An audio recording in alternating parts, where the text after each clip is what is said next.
সম্মানিত মুসল্লিয়ান কেরাম, আল্লাহর হাবিব প্রিয় নবী মুহাম্মদুর রাসূলুল্লাহ সাল্লাল্লাহু আলাইহি ওয়াসাল্লামের ধারাবাহিক জীবনী আলোচনামূলক অনুষ্ঠান পবিত্র সিরাতুন নবী মাহফিলের এই পর্যায়ে আমাদের আলোচনা চলছে আল্লাহর হাবিব সাল্লাল্লাহু আলাইহি ওয়াসাল্লাম দীর্ঘ ৩ বৎসর কাল গোপনে দাওয়াতি কাজ করেছেন। এরপরে আল্লাহ তাআলা কোরআনে পাকের আয়াত নাযিল করে নবীজিকে প্রকাশ্যে দাওয়াত দেওয়ার জন্য নির্দেশ দিলেন।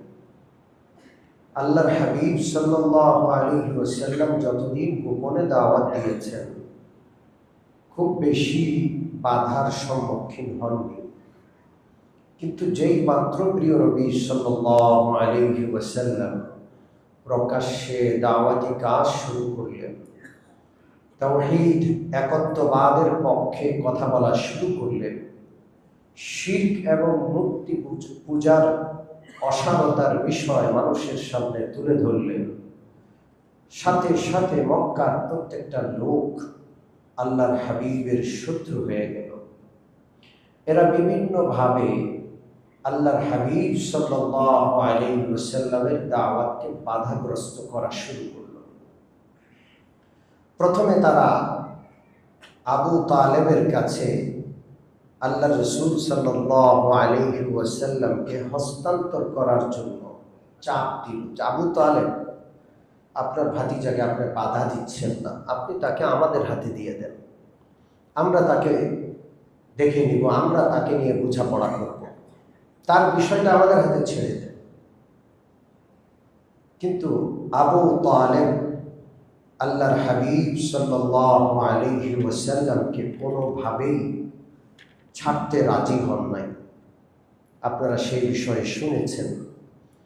বরং আল্লাহ রাসূল সাল্লাল্লাহু আলাইহি ওয়াসাল্লামকে আবু তালেব বললেন যে, হে ভাতিজা, তুমি তোমার দ্বীনের দাওয়াত চালিয়ে যাও, যদিও আমি গ্রহণ করছি না তোমার দাওয়াত, কিন্তু আমার শরীরে 1 ফোঁটা রক্ত থাকতে আমি তোমাকে কারো হাতে তুলে দিব না। আবু তালেব অমুসলমান ছিলেন, তিনি কালমা পড়েননি, কিন্তু জীবনের শেষ মুহূর্ত পর্যন্ত মুহাম্মদুর রাসূলুল্লাহ সাল্লাল্লাহু আলাইহি ওয়াসাল্লামকে তিনি সব কিছু দিয়ে সহযোগিতা করেছিলেন। মক্কার কাফেররা আরেকটি প্রস্তাব দিল যে, আবু তালেব, আপনার ভাতিজাকে আপনি খুব বেশি আদর করেন, মহব্বত করেন, আপনার ভাতিজার পরিবর্তে আমরা একটি সুন্দর ছেলে আপনাকে দিব। ছেলেটার নাম উমারা ইবনুল ওয়াহিদ, কুরাইশের সবচাইতে সুন্দর ছেলে, সুন্দর সুদর্শন যুবক। আপনি মুহাম্মদুর রাসূলুল্লাহকে আমাদের হাতে দিয়ে দেন, আমরা উমারা ইবনুল ওয়াহিদ নামক সুদর্শন সেই যুবকটাকে আপনার ভাতিজার পরিবর্তে আপনাকে দিব। আবু তালেব বললেন, কেমন কথা, আমি আমার রক্ত মাংস দিয়ে যাকে লালন পালন করলাম, যে আমার কলিজার টুকরা, তাকে তোমাদের হাতে তুলে দিব, আর তোমাদের সন্তানকে আমি লালন পালন করব, এটা কেমন যুক্তি? আবু তালেব এটাকে অস্বীকার করল। যেহেতু আবু তালেব রাসূলুল্লাহর পক্ষে, এই জন্য রাসূলুল্লাহর শারীরিক কোনো ক্ষতি করা এটা তাদের জন্য কঠিন হয়ে পড়ল। এখন তারা আল্লাহ রাসূল সাল্লাল্লাহু আলাইহি ওয়াসাল্লামের দাওয়াতি কাজে বাধা দেওয়ার কি কি প্রক্রিয়া তারা অবলম্বন করলো, কোন কোন পন্থায় রাসূলুল্লাহর দাওয়াতি কাজকে তারা বাধাগ্রস্ত করলো, সেই সম্পর্কে পবিত্র কোরআনে বিভিন্ন আয়াত রয়েছে। সর্বপ্রথম তারা হাসি ঠাট্টা করা শুরু করল।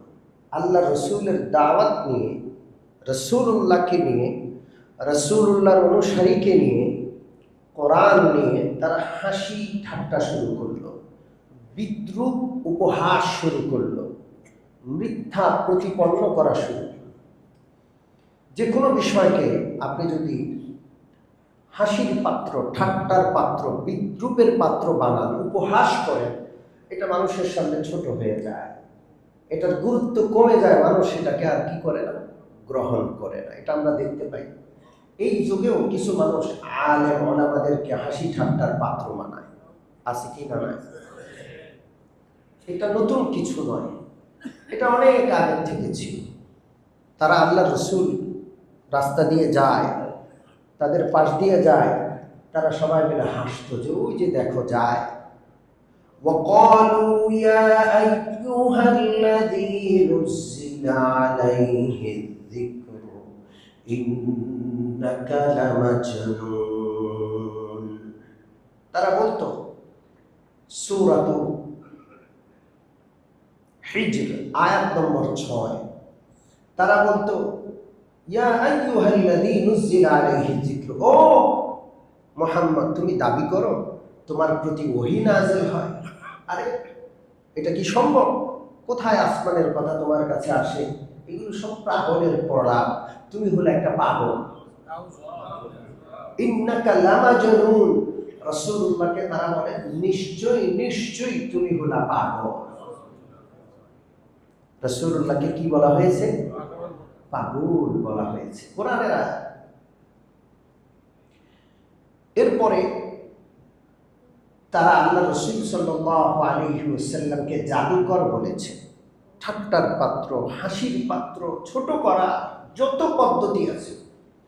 ওয়াজিবু আন জাআহুম মুনযিরুম মিনহুম ওয়া ক্বালাল কাফিরুনা হাযা সাহিরুন কাযযাব।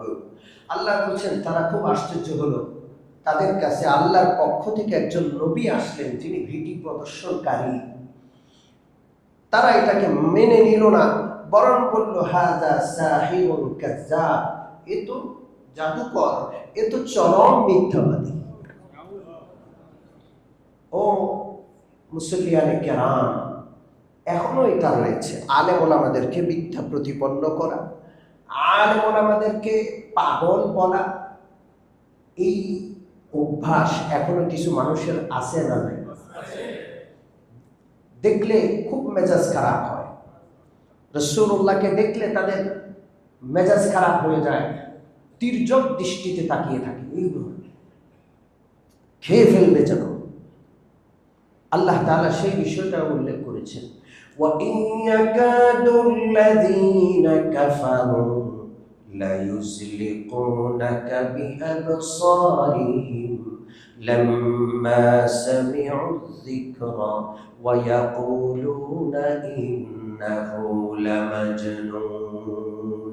কাফিররা যখন বিশ্বনবীকে দেখেন, নবীর জবানে কোরআনে পাকের তেলাওয়াত শুনে, তারা তির্যক দৃষ্টিতে তাকিয়ে থাকে যেন খেয়ে ফেলবে, এইভাবে তাকিয়ে থাকে এবং বলতে থাকে ইন্নাহু লামাজনুন, আরে তো পাগল।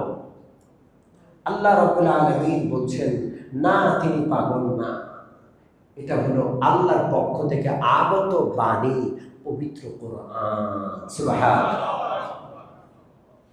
এরপরে যারা কোরআনের অনুসারী, রাসূলের অনুসারী, সাধারণত তারা গরিব হন।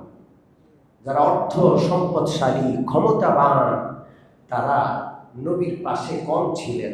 এখনো দেখা যায় আলেমদের অনুসারী গরিব মানুষ হয়, সাধারণ খেটে খাওয়া মানুষ, শ্রমিক, মজুর, সাধারণ মানুষ। এটা সবসময়কার নিয়ম।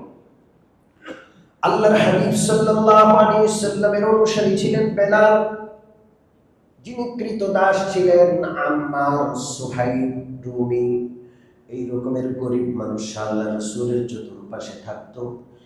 কাফের, বেঈমান, বড় বড় ধনী, অর্থবিত্ত, সম্পদশালীওয়ালা এবং বড় বড় নেতারা এই গরিব লোকগুলোর দেখে ঠাট্টা করত। কি বলতো? আহাউলাই মান্নাল্লাহু আলাইহিম মিন বাইনিনা। আরে আমাদের মধ্য থেকে বুঝি আল্লাহ আর কাউরে খুঁজে পাই নাই, ওরেই বুঝি আল্লাহ খুঁজে পাইছে, এই ঈমান আছে সে। আরে ওর কি আছে? বাড়ি আছে, টাকা আছে, পয়সা আছে, কি আছে তার? কিচ্ছু নেই। খুব ছোট করার চেষ্টা করছিল আল্লাহ রাব্বুল আলামিনের নবীর অনুসারীদেরকে।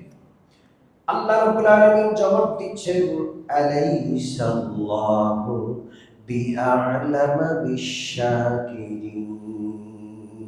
আল্লাহ কাকে হেদায়েত দিবেন, কে আল্লাহর হেদায়েত গ্রহণ করবে, শুকরগুজার কে, এটা সবচেয়ে বেশি জানেন কে? আল্লাহ। আবু জেহেল অর্থবিত্তওয়ালা হতে পারে, নেতা হতে পারে, কিন্তু হেদায়েত কবুল করার যোগ্যতা তার নাই। পক্ষান্তরে বেলাল, পক্ষান্তরে আম্মার, এরা গরিব হতে পারে, খাব্বাব সাধারণ মানুষ হতে পারে, কিন্তু হেদায়েত কবুল করার মতো ধারণ ক্ষমতা আল্লাহ তাকে দান করেছেন। সুবহানাল্লাহ। এরপর আল্লাহ রাব্বুল আলামিন এই বান্দাদেরকে, যারা গরিব, আল্লাহ রাসূলের চতুর্পাশে থাকে, যাদেরকে হাসি আর ঠাট্টার পাত্র বানানো হয়েছে, তাদেরকে সান্ত্বনা দেওয়ার জন্য আল্লাহ কোরআনের আয়াত নাযিল করলেন, ইন্নাল্লাযীনা আজরামু কানু মিনাল্লাযীনা আমানু ইয়াদহাকুন। আজকের এই পৃথিবীতে যারা অপরাধী, তারা ঈমানদারকে দেখে হাসবে, ঠাট্টা করবে। এটা বহু আগের নিয়ম, আল্লাহ বলছেন এখনো সেই নিয়ম আছে। ঈমানদারদেরকে দেখে বেঈমান, কাফের, মুরতাদরা হাসে, এটা সবসময়কার নিয়ম। وَإِذَا مَرُّوا بِهِمْ يَتَغَامَزُونَ। ঈমানদারদের পাশ দিয়ে গেলে একে অপরকে টিকা টিপ্পনি কাটে, একজন আরেকজনকে গুতা দিয়ে, ওই যে দেখো যাচ্ছে, ওই যে ঈমানদার, এভাবে ঠাট্টা মশকারি টিকা টিপ্পনি কাটে। وَإِذَا انقَلَبُوا إِلَى أَهْلِهِمُ انقَلَبُوا فَكِهِينَ। আর যখন তারা ভোগ বিলাসিতায় লিপ্ত, আর এই লোকগুলো ভোগ বিলাসিতা থেকে বঞ্চিত, তাদের তো টাকা নাই, পয়সা নাই, বাড়ি গাড়ি নাই, তখন তারা এদেরকে নিয়ে আরো বেশি মশকারি করে। وَإِذَا رَأَوْهُمْ قَالُوا إِنَّ هَؤُلَاءِ لَضَالُّونَ। এবং আরো আগে বেড়ে নবীর অনুসারীদেরকে এরা পথ হারা মনে করে, নিজেরা সুপথে প্রতিষ্ঠিত, আর নবীর অনুসারী আলেম ওলামায়ে কেরাম ইসলামপন্থীদেরকে তারা পথ হারা মনে করে। ঠিক কি ঠিক না? জোরে বলেন। আজকে যারা মুসলমান, যারা প্রকৃত অর্থে ইসলামকে অনুসরণ করে, পশ্চিমারা, ইসলামের দুশমন আর শত্রুরা এদেরকে পথ হারা মনে করে, মনে করে আমরা সঠিক পথে আছি, আর এই ওলামায়ে কেরাম, নবীর অনুসারী, ইসলামের অনুসারী, কোরআনের অনুসারীরা পথ হারা। ঠিক কি ঠিক না? যাই হোক, তো এরা আজকে হাসলেও একটা দিন আসবে যে মুমিন মুসলমান ওদেরকে দেখে হাসবে। সুবহানাল্লাহ। ফালইয়াউমাল্লাযীনা আমানু মিনাল কুফফারি ইয়াদহাকুন আলাল আরাইকি ইয়ানজুরুন। আল্লাহ রাব্বুল আলামিন বলেন, কিয়ামত, হাসর এবং জান্নাতে আমি মুমিন গরীব বান্দাদেরকে এত মর্যাদা দিব, জান্নাতের এত উচ্চ আসনে আসীন করব। আজকে এই গরীব বান্দারা জান্নাতে থেকে ওই কাফের বান্দাদেরকে জাহান্নামে যেতে দেখে তারা হাসবে। আল্লাহু আকবার। তোমরা আজকে হাসো, একদিন সময় আসবে আমরা হাসবো ইনশাআল্লাহ। শেষ হাসি হবে রাসূল সাল্লাল্লাহু আলাইহি ওয়াসাল্লামের অনুসারীদের। ঠিক কি ঠিক না? আলাল আরাইকি ইয়ানজুরুন। আল্লাহ বলেন তারা সিংহাসনে আসীন হবে, জান্নাতি সিংহাসনে আসীন হয়ে ওই কাফেরদের দিকে তাকিয়ে মুমিনরা হাসবে। হাল সুবিবাল কুফফারু মা কানু ইয়াফআলুন। কাফেরদের যত কুকর্ম আছে, প্রত্যেকটা কুকর্মের যথাযথ প্রতিদানের ব্যবস্থা কে করবেন? আল্লাহ। ওদেরকে করতে দেওয়া হোক, ওরা যা চায় করুক। যাই হোক, তো প্রথম পদ্ধতি তারা ইসলামকে ঠেকানোর জন্য যেটা অবলম্বন করলো, সেটা হলো যে কোনোভাবে হাসি বিদ্রুপ, ঠাট্টা, উপহাস, মিথ্যা প্রতিপন্ন করার পন্থাকে অবলম্বন করলো। দ্বিতীয় সেটা হলো মানুষকে সন্দিহান করে তোলা, মানুষের মধ্যে সন্দেহের বীজ বপন করে দেওয়া। কি করে দেওয়া? জোরে বলেন। মিথ্যা প্রপাগান্ডা ছড়িয়ে মানুষের মধ্যে সন্দেহের বীজ বপন করে দেওয়া। সম্মানিত উপস্থিতি, এই যুগেও আছে, সেই যুগেও ছিল। ইসলামী বিধিবিধান নিয়ে পশ্চিমারা এত অপপ্রচার চালায় যে মুসলমানরা সন্দেহ করে যায় যে ইসলাম এই যুগে চলবে না, ইসলামী রাষ্ট্র ব্যবস্থা এই যুগে চলবে না। এটা মুসলমানরাও মনে করে। এটা সেই যুগেও ছিল, তারা এমনটা করত। ইন হাযা ইল্লা ইফকুন ইফতারাহু ওয়া আ'ানাহু আলাইহি কওমুন আখারুন। মুসলমানদের মধ্যে কিংবা যারা ইসলামের দাওয়াতের প্রতি আকৃষ্ট তাদের মধ্যে সন্দেহ ঢোকানোর জন্য কাফেররা বলতো মুহাম্মদুর রাসূলুল্লাহ আসমানি কিতাব বলে যেটা প্রচার করছে এটা হলো আগেকার যুগের মানুষের কল্প কাহিনী, কিস্সা কাহিনী, এটা বানানো জিনিস। মুহাম্মদুর রাসূলুল্লাহ গভীর রাত্রে কোথাও যায়, গিয়ে সেটা গোপনে শিখে এসে দিনের বেলায় তোমাদেরকে বলে বেড়ায়। নাউযুবিল্লাহি মিন যালিক। এইভাবে আল্লাহ রাসূল সাল্লাল্লাহু আলাইহি ওয়াসাল্লামের দাওয়াতি কাজকে বাধাগ্রস্ত করার জন্য বিভিন্ন প্রশ্ন উত্থাপন করত। আরেকটা প্রশ্ন উত্থাপন করত, ওয়াকালু মা লিহাযা আর-রাসূল ইয়াকুলু আত-তা'আমা ওয়া ইয়ামশি ফিল আসওয়াক। এটা কেমন রাসূল, খাবার খায়, বিবাহ শাদী করে, বাজারে যায়, বাজার করে, এটা কেমন রাসূল? রাসূল তো হওয়া দরকার ফেরেশতা, তিনি মানুষ, আমাদের মতোই সংসার করেন, আমাদের মতোই মায়ের পেট থেকে জন্মগ্রহণ করে ছোটকাল থেকে আমরা তাকে দেখেছি, এখন হুট করে রাসূল হয়ে গেছে, এটা কেমন রাসূল? আল্লাহ রাব্বুল আলামিন পবিত্র কোরআনের আরেক আয়াতে এই প্রশ্নের জবাব দিয়ে বলছেন, ওয়ামা জাআলনাহুম জাসাদান লা ইয়াকুলুনা আত-তা'আমা ওয়ামা কানু খালিদিন।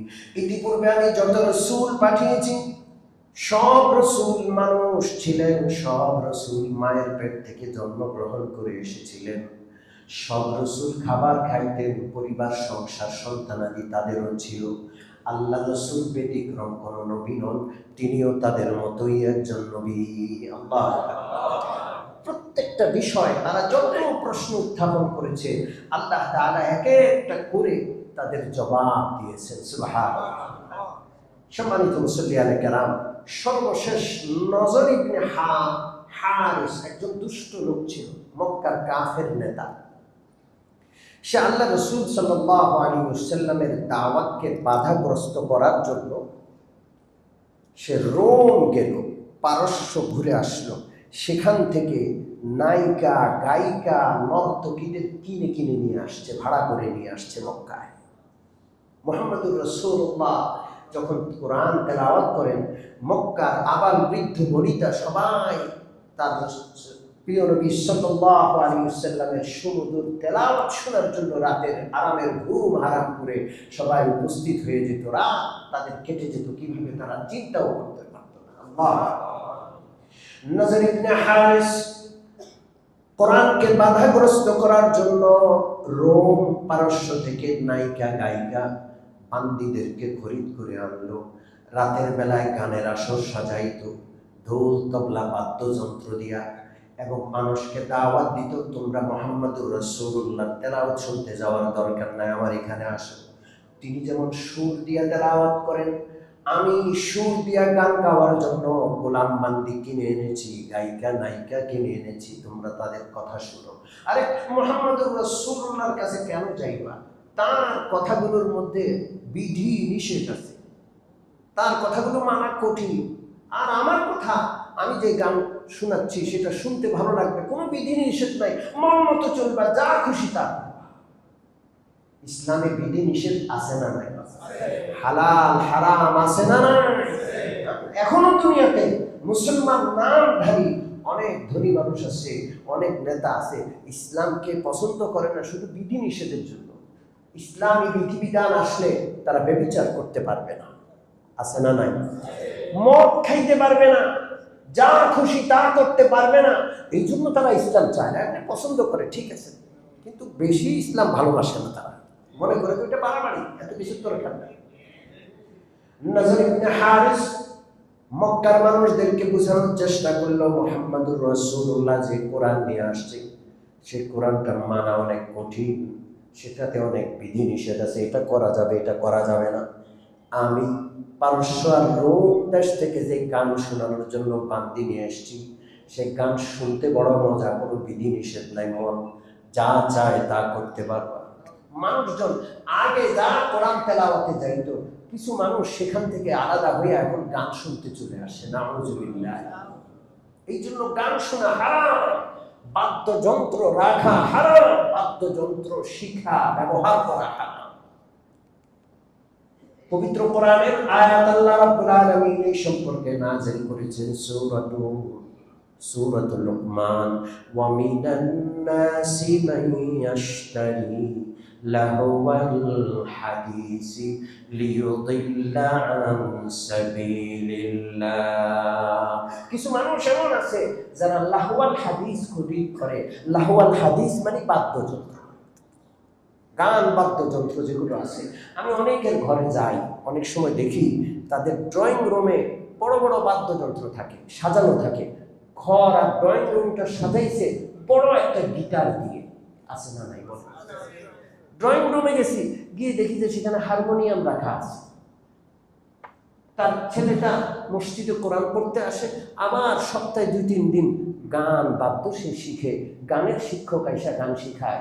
গানের শিক্ষককে হাজার হাজার টাকা দিতে গায়ে লাগে না, মসজিদে 300 টাকা দিয়ে পড়ায়, সেটা অনেক বেশি মনে হয়, আছে না না? জোরে বলেন।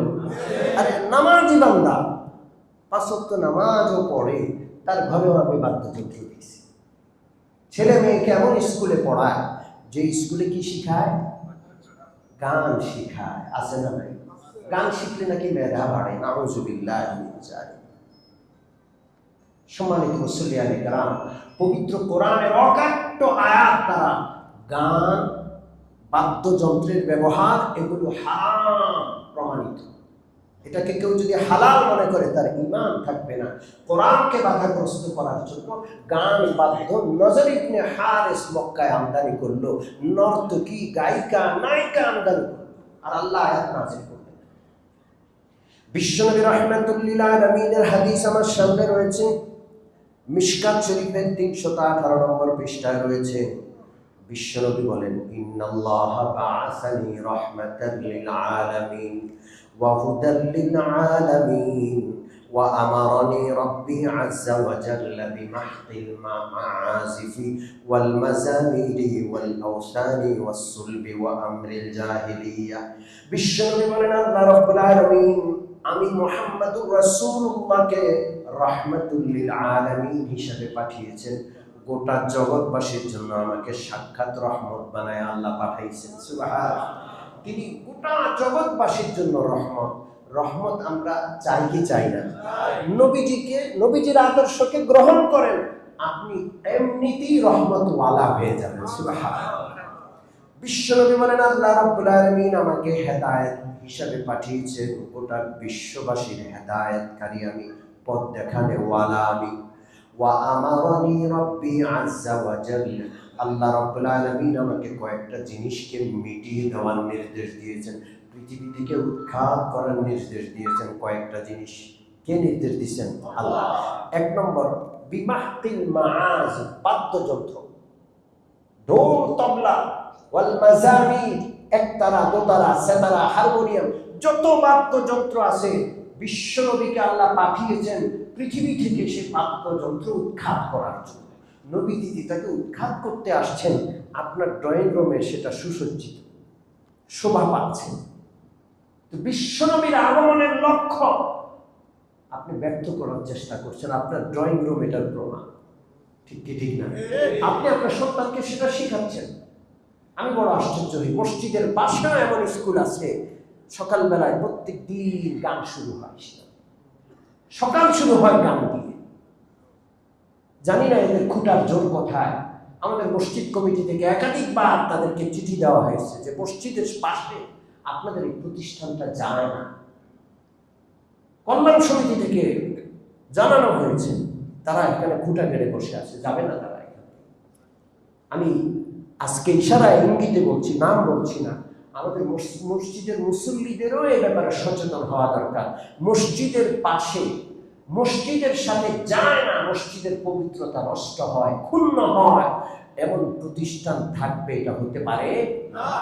মুসল্লিদেরও উদ্যোগ নেওয়া দরকার, তাদেরও দায়িত্ব রয়েছে, তাদের বলা দরকার, উদ্যোগ নেওয়া দরকার, প্রতিবাদ করা দরকার। আল্লাহ যেন তৌফিক দান করেন। আমিন। তো বিশ্বনবীকে আল্লাহ পাঠিয়েছেন রাহমাতুল লিল আলামিন বানিয়ে, সারা পৃথিবীর হেদায়েতকারী বানিয়ে। রাহমাতুল লিল আলামিন মুহাম্মদুর রাসূলুল্লাহকে আল্লাহ পাঠিয়েছেন পৃথিবী থেকে বাদ্যযন্ত্র উৎখাত করার জন্য, ওয়াসুল ক্রুশ উৎখাত করার জন্য। ক্রুশ চিনেন আপনারা? হ্যাঁ, খ্রিস্টানদের যে গির্জা আছে, গির্জার উপর এইভাবে ক্রুশ ঝুলানো থাকে, দেখছেন? মুসলমানরাও না বোঝে ক্রুশ গলায় ঝুলায়। ক্রুশ গলায় ঝুলাইলে ঈমান চলে যায়। যাই হোক, আল্লাহ রাসূল বলেন আল্লাহ তাআলা বাদ্যযন্ত্র উৎখাত করার জন্য আমাকে পাঠিয়েছেন। জাহিলি যত বিষয় আছে সব উৎখাত করার জন্য পাঠিয়েছেন। যেই জিনিস উৎখাত করার জন্য নবীকে আল্লাহ পাঠিয়েছেন, সেই জিনিস যেন আমরা প্রতিষ্ঠিত না করি, আমাদের সন্তানকে সেই জিনিস যেন আমরা না শিখাই, আল্লাহ তৌফিক দান করেন। বিশ্বনবী রাহমাতুল লিল আলামিন বলেন, কিয়ামতের আগে এমন একটা সময় আসবে, আমার উম্মতের একটি দল গান বাদ্যকে সংস্কৃতি হিসেবে গ্রহণ করবে, হালাল আর বৈধ মনে করবে। বিশ্বনবী বলেন এমন সময় আসছে, ঠিক কি ঠিক? জোরে বলেন। যারা এটা করে তারা এটাকে অবৈধ মনে করে করে না বৈধ মনে করে করে? কোরআন তেলাওয়াত শিখবে, পাশাপাশি গানও শিখবে, আছে না নাই? এবং গায়করা অনেক সময় নামাজ পড়ে আবার বলে আলহামদুলিল্লাহ আমার গানটা খুব সুন্দর হয়েছে, আমি আশা করি ইনশাআল্লাহ আমার গানটা সবাই পছন্দ করবে। হারাম জিনিসের ব্যাপারে ইনশাআল্লাহ বিসমিল্লাহ এগুলো পড়লে ঈমান চলে যায়, নাউজুবিল্লাহ। কেউ যদি বিসমিল্লাহ পড়ে ব্যভিচার করে তার ঈমান থাকবে? জোরে বলেন, ঈমান থাকবে না। এই জন্য কিয়ামতের আগে সংস্কৃতি হিসাবে গান বাদ্যকে উম্মত গ্রহণ করবে, এটা রাসূলুল্লাহর ভবিষ্যৎবাণী। বিশ্বনবী রাহমাতুল লিল আলামিন বলেন কিয়ামতের আগে এমন একটা সময় আসবে, আমার উম্মত মজমা জমাবে, তাদের মজমাগুলোর শোভা পাবে গান বাদ্য দিয়ে। কোনো মজমা গান বাদ্য ছাড়া হবে না। একেবারে সর্বোচ্চ পদস্থ প্রধানমন্ত্রী, প্রেসিডেন্ট হইতে নিয়ে আমরা দেখেছি রাষ্ট্রীয় সব প্রোগ্রামে গান, নাচ, বাদ্য এগুলো থাকতো কম্পালসারি, ঠিক কি ঠিক? জোরে বলেন ঠিক কিনা? বরং ওই গানের যে অনুষ্ঠান সেটা শুরুতে কোরআন তেলাওয়াত করা হয়েছে, আছে না নাই? জোরে বলেন। বিশ্বনবী রাহমাতুল লিল আলামিন বলেন কিয়ামতের আগে এমন একটা সময় আসবে, আমার উম্মতের মজলিসগুলো গান দ্বারা আবাদ হবে। সেখানে শরাব পরিবেশন করা হবে, নর্তকী গায়িকারা নাচবে গাইবে। আল্লাহ রাসূল বলেন ইয়াখসিফুল্লাহু বিহিমুল আরদা ওয়া ইয়াজআলু মিনহুমুল কিরাদাতা ওয়াল খানাজির। আল্লাহ রাব্বুল আলামিন তখন আযাব পাঠাবেন। কি আযাব? ভূমিধস হবে। কি হবে? জোরে বলেন। ভূমিধস বেড়ে গেছে না কমে গেছে? আরে আমাদের সেক্টরের মধ্যে হঠাৎ করে রাস্তা দেখি যে ধসে গেছে, এরকম হয় কি হয় না? ভূমিধস হবে, হঠাৎ করে ভূমি ধসে শত শত মানুষ পড়ে যাবে। এই ভূমি ধসের আযাব আসে নাচ গানের কারণে। ওয়ায়াজালা মিনহুমুল কিরাদাতা ওয়াল খানাজির। আর এই নাচ গান যারা করবে একটা সময় আসবে আল্লাহ আযাব দিবেন। কি আযাব? তাদের চেহারাকে, তাদের আকৃতিকে বিকৃত করে আল্লাহ বানর আর শূকর বানায় দিবেন। এই জন্য বড় আওয়াজে নাচ গান দেখলে আমার ভয় লাগে। আমি গতকালও বুড়িগঙ্গা পার হচ্ছিলাম নৌকায় করে, আর আমার প্রমোদ তরি, কি তরি? প্রমোদ। জোরে বলেন। ওদের এত বড় সাহস, এত বিকট শব্দে নাচ গান করে, পোলাপাই কতগুলো বখাটে ওটার মধ্যে উঠে নাচতেই আছে, কি বুঝিয়ে এরা নাচে আল্লাহ জানে। সারা দেশটা বন্যায় ডুবে গেছে, আর মানুষের কান্না দেখার কেউ নাই, আর ওগুলো নাচছে। এই বড় আমাদের গান শুনলে আমার কলিজা কেঁপে ওঠে। না জানি ভূমিধস হয়, না জানি এদের চেহারার আকৃতি বিকৃত হয়ে এরা বানরা শুকর হয়ে যায়। হাদিস যেন ভয় পাই আমরা। তো নাচ গান এগুলো কোরআন থেকে বাধা দেওয়ার জন্য মক্কায় আমদানি করা হয়েছে। আর আল্লাহ তাআলা আয়াত নাযিল করলেন বিশ্বনবী কিয়ামত পর্যন্তের জন্য এই নাচ গানকে হারাম করে দিলেন। এটা আযাব গজবের কারণ। আপনার ঘরে নাচ গান থাকলে, নাচ গানের কোনো যন্ত্রপাতি থাকলে সেটাকে আপনি এক্ষুনি আজকে মসজিদ থেকে গিয়ে ঘর থেকে বের করবেন। আল্লাহ যেন তৌফিক দান করেন। সর্বশেষ আর দুইটা হাদিস শোনাবো। বিশ্বনবী রাহমাতুল লিল আলামিন বলেন, ইন্নাল গিনাআ ইউমবিতুন নিফাকা কামা ইউমবিতুল মাউজ যারআ। যার কাছে গান ভালো লাগে, যে গান শুনে তার অন্তরের মধ্যে মুনাফিকি জন্ম নেয়। কি জন্ম নেয়? পানি আসমান থেকে বৃষ্টি বর্ষণ হলে জমিনের মধ্যে যেমন ঘাস, তৃণলতা, গাছপালা জন্ম নেয়, জমিন উর্বর হয়। বিশ্বনবী বলেন, যেই মনের ভিতরে গানটা ভালো লাগে, যেই গান শুনে, ওই ব্যক্তির অন্তরের মধ্যে মুনাফিকি জন্ম নেয়। মুনাফিকি বুঝেন? হ্যাঁ, বাহিরে একটা, জোরে বলেন, হ্যাঁ, বাহিরে একটা, ভিতরে আর একটা। বাহিরে দেশপ্রেম, 16ই ডিসেম্বর আসলে একবারে দেশের জন্য পাগল, 21শে ফেব্রুয়ারি খালি পায়ে জুতা খুলে একবারে চলে যায়। আর কাজ কি করে? দেশের স্বার্থকে জলাঞ্জলি দেয়। দেশের কোটি কোটি টাকা, হাজার কোটি টাকা এরা পাচার করে। মুখে দেশপ্রেমের বলি আর অন্তরে পাথর। গোটা দেশকে লুটিপুটে খেয়েছে, খাচ্ছে। এরকম মানুষ আছে না নাই? গান বাদ্য নিষিদ্ধ করতে হবে, না হয় দেশের মানুষ মুনাফিক হয়ে যাবে। বিশ্বনবী বলেন, গান মানুষের অন্তরে মুনাফিক সৃষ্টি করে। আপনার ঘরে যদি গান চলে, আপনার সন্তানটা মুনাফিক হবে। আপনার ঘরে যদি গান বাদ্য হয়, আপনার স্ত্রী মুনাফিক হয়ে যাবে। এমন অনেক মুসল্লি আছে আমাদের কাছে স্ত্রীর ব্যাপারে শিকায়ত করে, স্ত্রীর ব্যাপারে অভিযোগ করে যে হুজুর, আমার স্ত্রীর পুরুষের সাথে পরকীয়ার সম্পর্ক। ভালো ভালো ফ্যামিলি, কয়েক সন্তানের মা, 1.5-2 যুগ ধরে স্বামীর সাথে সংসার করে। ওই স্ত্রী লোক মুনাফিক, তার স্বামীকে ভালোবাসা দেখায়, পরপুরুষের সাথে তার সম্পর্ক। আপনি সতর্ক হন, আপনার সন্তানগুলো যেন মুনাফিক না হয়, আপনার স্ত্রী যেন মুনাফিক না হয়। উপরে একটা, ভিতরে আরেকটা। গান এই জিনিস সৃষ্টি করে মানুষের ভিতরে। আরেকটা হাদিস শোনায় শেষ করব। বিশ্বনবী রাহমাতুল লিল আলামিনের একজন সাহাবী আব্দুল্লাহ ইবনে উমর রাদিয়াল্লাহু তাআলা আনহু একদিন রাস্তা দিয়ে যাচ্ছেন। আব্দুল্লাহ ইবনে উমরের শাগিদ নাফি', বড় আলেম নাফি' রাহমাতুল্লাহ আলাইহি, হঠাৎ করে রাস্তা দিয়ে পথ চলার সময় প্রত্যেকে জানি বাদ্যযন্ত্রের আওয়াজ আসে। আব্দুল্লাহ ইবনে উমর রাদিয়াল্লাহু তাআলা আনহু কানে হাত দিলেন, কানটা বন্ধ করলেন, আর দৌড়ে রাস্তা থেকে সরে অন্যদিকে চলে গেলেন। হযরত নাফি' তার উস্তাদের সাথে সাথে পিছনে গেলেন। হযরত আব্দুল্লাহ ইবনে উমর জিজ্ঞেস করলেন, নাফি', গানের আওয়াজ বাদ্যযন্ত্রের আওয়াজ কি শোনা যায়? নাফি' বললেন, হুজুর না, এখন আর শোনা যায় না।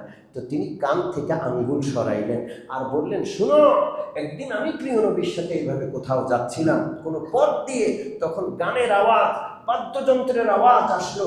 আল্লাহ রাসূল এইভাবে কানে আঙ্গুল দিয়ে রাস্তা থেকে সরে দূরে চলে গেলেন, এবং আমি ইবনে উমরকে জিজ্ঞেস করলেন, ইবনে উমর, এখন কি আর গানের আওয়াজ, বাদ্যযন্ত্রের আওয়াজ শোনা যায়?